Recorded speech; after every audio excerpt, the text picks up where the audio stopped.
Si ton menton ressemble à ça, que ton ventre ressemble à ça et que tes bras ressemblent à ça, tu n'es pas en surpoids. Tu as un taux de cortisol élevé. Écoute-moi bien. En pratique holistique, on sait exactement comment le faire redescendre. Mais la plupart des médecins conventionnels vont simplement te dire de gérer ton stress ou te donner des comprimés qui peuvent parfois aggraver les choses. Fatigue chronique, mauvais sommeil, brouillard mental, ce sont des signes fréquents d'un cortisol trop élevé. Le cortisol, c'est l'hormone du stress. Et quand il reste trop haut trop longtemps, ton corps retient les graisses comme s'il se préparait à une période de famine. Et voilà ce que la plupart des gens ne réalisent pas. L'un des éléments les plus importants pour faire baisser le cortisol, c'est ton intestin. Quand ta flore intestinale est équilibrée, ton système nerveux commence à se calmer et le cortisol peut enfin diminuer. Mais quand ton intestin est fragilisé, les mauvaises bactéries prennent le dessus. Ton intestin envoie des signaux d'alerte à ton cerveau.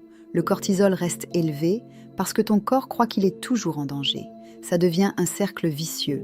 Le stress abîme l'intestin. Un intestin abîmé entretient le cycle du stress. Dans ma pratique holistique, j'utilise des techniques de fermentation ancestrale pour restaurer l'intestin avec des toniques vivants. Le kombucha traditionnel est utilisé depuis des générations pour ce problème précis. Les probiotiques aident à reconstruire ton microbiote. Les acides organiques naturels aident à apaiser l'inflammation. L'intestin commence à se réparer. Les femmes qui en boivent me disent que leur graisse abdominale commence à se relâcher, que leur brouillard mental disparaît, que leurs envies se calment et que leur sommeil revient enfin. J'ai la recette traditionnelle de fermentation que j'utilise. Préparée correctement. Écris support en commentaire et je te l'envoie en message privé tout de suite. Mais tu dois me suivre pour que je puisse t'envoyer le message.